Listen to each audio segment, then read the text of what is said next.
Coach, looking at statistically, James Madison seems like a pretty balanced team. They're pretty good on both ends of the floor. What kind of challenge does that present for your team, and how do you go about stopping them? I was telling our team a while ago when I was watching film that they remind me a lot of Vanderbilt. Vanderbilt had great guard play. They used their 5-player, and they kept rotating them in, and I think Vanderbilt beat them by 2 this year, so those teams matched up very well.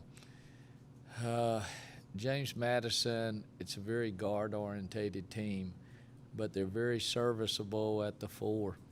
And really, when you put, I'm not going to butcher her name, but when you put Jasmine at the 4, I think she's the most underrated player that they have. I think she does an excellent job for them. She can hit the mid-range shot. We could have some matchup problems. Can we guard a team that a lot of times likes to run a 5-out offense, a cutting game, a shuffle offense? Can we guard somebody? Can our 5s be effective on defense? Not on offense. Can they be effective on defense? If they can't be effective on defense, we've got to go small to stay up with them. At the same time, can their smalls guard our bigs? So I imagine you're going to see Okafor in there at least 20 minutes in the game because she's a very good player. I just think you got to monitor your fouls in that situation. We've got to get touches inside, a little bit like Gonzaga was doing in the first half yesterday.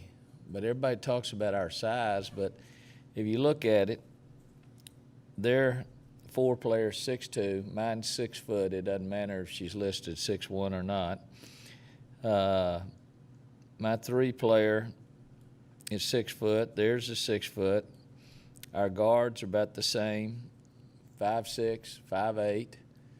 We got an advantage of 3 inches at the 5 spot, 2 inches of Okafor starts. So it's basically just 2 good ball teams.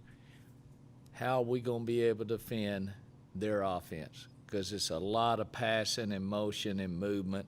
They do a great job of running their fast break into secondary break into early offense. Now, Carla is going to be tested, but if she has to guard everybody coming into the hole that's getting by my guards, then she's going to get in foul trouble. I mean, she had 5 blocks, and probably 5 other times she changed shots, and 4 other times she fouled. That's too many times that your 5 players involved in the defensive scheme. I've got to do a better job with my guards at not allowing penetration, and then making sure we do a good job of boxing them out, not letting Burkholder go for 17 rebounds. That's ungodly, but she's just a good basketball player. So the matchups are very similar except for 2 inches at the 5. That's all. Here in the middle. Marvin Parker, KTSW Sports at Texas State University. North Dakota was a 16 seed. On paper, James Madison is an 11. What are some things you tell your team in preparation to get to that next round and not let this slip away? Well, first you throw the seeds out the window, and you throw the teams in there. I study coaches and tendencies. I've looked at what he's done in the last 11 years there. He's been just as successful as Texas A&M on getting to the playoffs and WNIT or NCAA tournament. He's one of the best young coaches in the game. And our kids look at this as survive and advance, and that's what you have to do when you're hosting. You've got to find a way to win one way or the other. Hopefully I won't have to go into halftime and do another revival section, but we were struggling. If we hadn't hit those 2 shots before halftime, it was anybody's ball game. And I could just hear as we were leaving going to the floor, I could hear their dressing room as we were passing by. North Dakota was like they were 15 points up on us. That's where you have to be, particularly if you're on the road.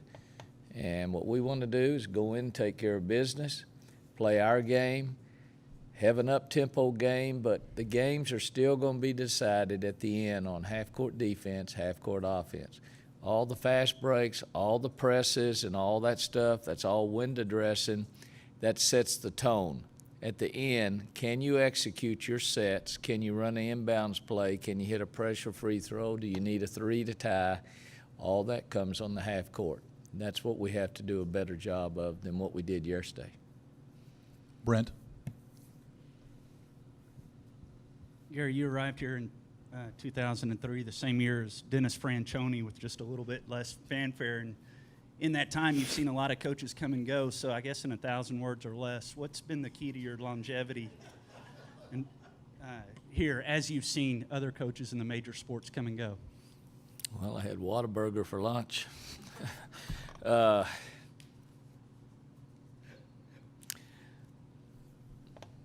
that's a tough one, Brent.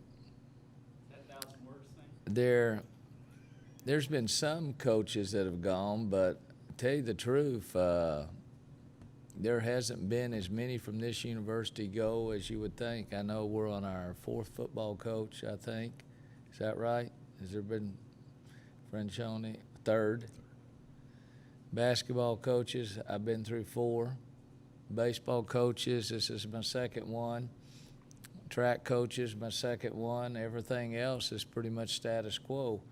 A little bit of tennis change.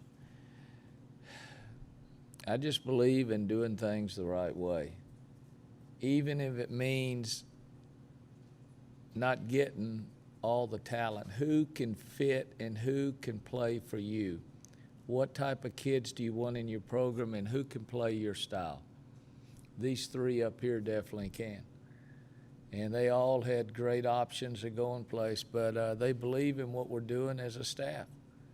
They believe in the education that this school can provide, and they also believe in what an Aggie degree will do for them when that ball's deflated at the end and they have to start thinking about work, W-O-R-K.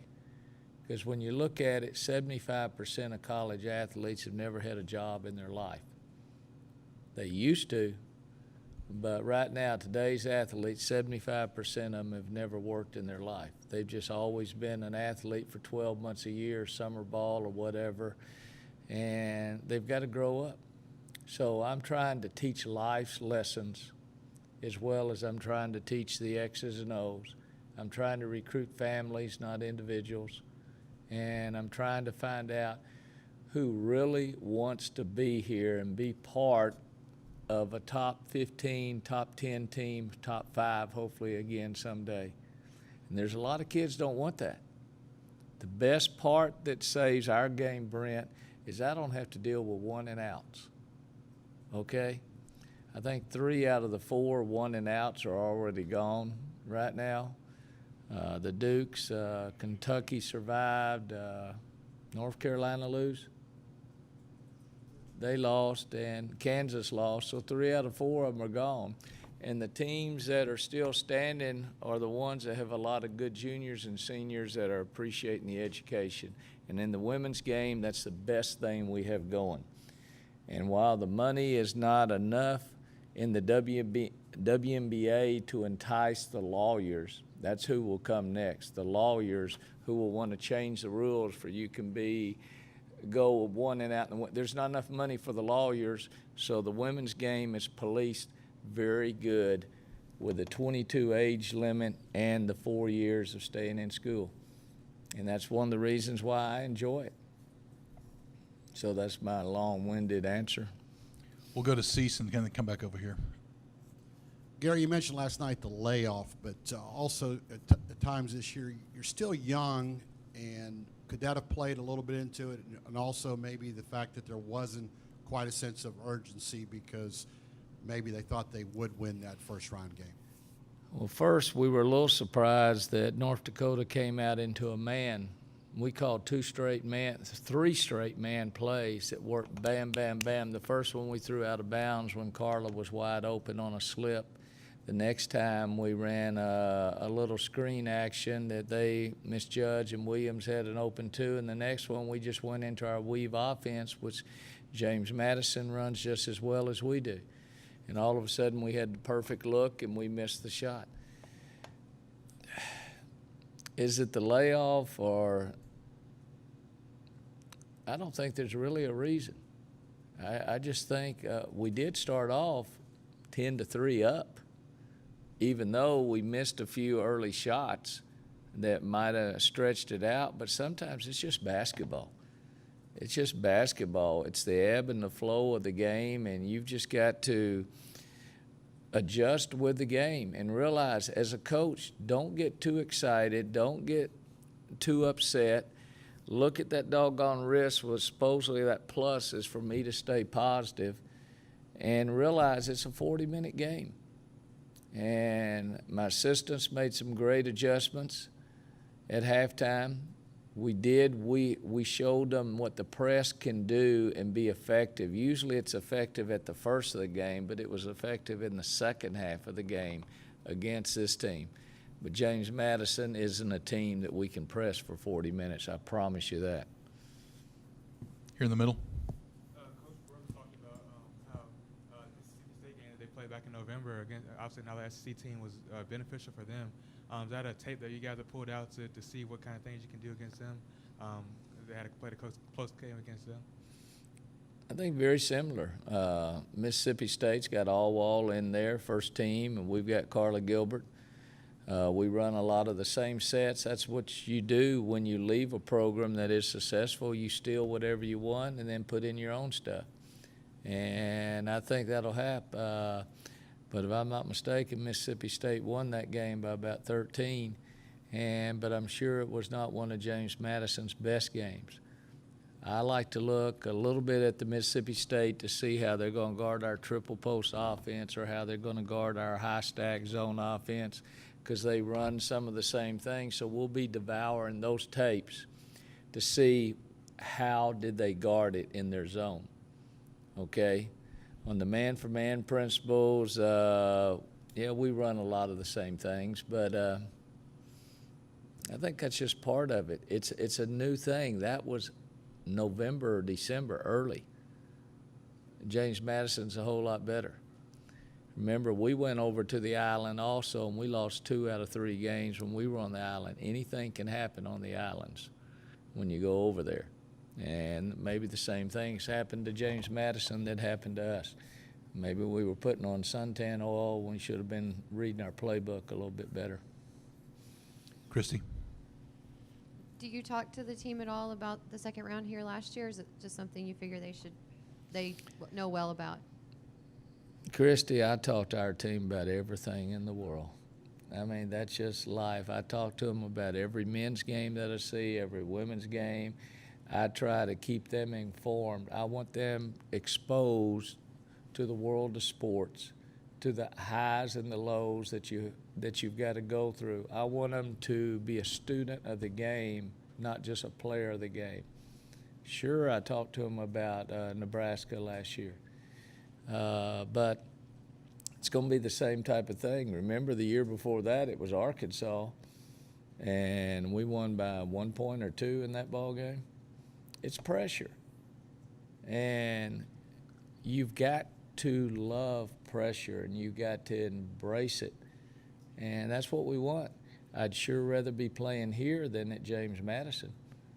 And so hopefully our 12th man will show up tomorrow night and get me 8,000 in there and make a difference. They helped us in the second half yesterday.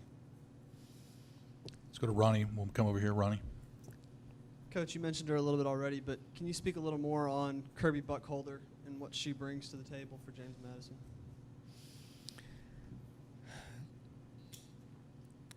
Butler of Syracuse. Y'all didn't see her. We played her over in the island, and she tore us up. Absolutely tore us up. We're one of the quickest releases that I've ever seen. And she's all Syracuse has left because her other player blew her ACL in that last game they had. I mean, Butler for a 2-guard is very similar because Butler was about 5'11", and we tried 3 different people on her, and we couldn't guard her. And this kid is very similar. She's not like maybe anything that we've seen in the SEC this year because Fogy of Vanderbilt is a lot shorter. She's a smaller version of Walker. I just think she's a basketball player, but I like what she does without the ball. And I guarantee you that girl will go into coaching. When you find a basketball player that knows the game, they eventually all end up in coaching, even though they probably have other options. But those are the type of kids you live for as a coach, to be able to put on your roster and say, hey, take care of my team when I'm not there. Take care of the locker room. Take care of the dorm. Help me recruit. And I'm sure she's done that for James Madison, just like the girl last night, Maddie Buck. What a senior, what a story. When you look at her stats from the freshman year on down, that's what seniors are supposed to be, the NCAA story, the storylines up here. I brought Tori to the press conference, and not Courtney Walker. Courtney Walker's at all the – I wanted Tori Scott to feel the pressure of a press conference, because if she starts tomorrow night, she'll feel the pressure of Burkholder, okay, if she starts. We hadn't decided on that yet. Brent, correction, KO. Coach, you kind of gave a thumbnail of what you saw from James Madison last night. You've got a little more chance to kind of dig into him. Any surprises that you've seen or something you've come away with that gives you a little insight? What I like about James Madison is they should have those T-shirts saying no fear on them. They don't fear anybody. They played against all those McDonald's All-Americans at North Carolina. It's a 3-point game at North Carolina. It's the number that you're guarding, not the name on the back or the pedigree, because I'm sure he doesn't have a whole lot of McDonald's All-Americans, and that's the way I was when I first started. I had a lot of Burger Kings and Wendy's, but those kids turned into damn good players for me. And that's what he has right now. He has very good players, and some of them can be next-level players. And you don't always have to go to the University of schools to be great players. And I'm very proud of my 8 years at Stephen F. Austin and what that did to start my career going. And a lot of those kids were very successful in life, and he's got some kids here that are going to be very, very good players. Got time for a couple more. Cease. Gary, you've faced about every kind of zone imaginable these last couple years. Mm-hmm. Is there anything that they might be able to show you that somebody hasn't? I hope it's not the 4-3.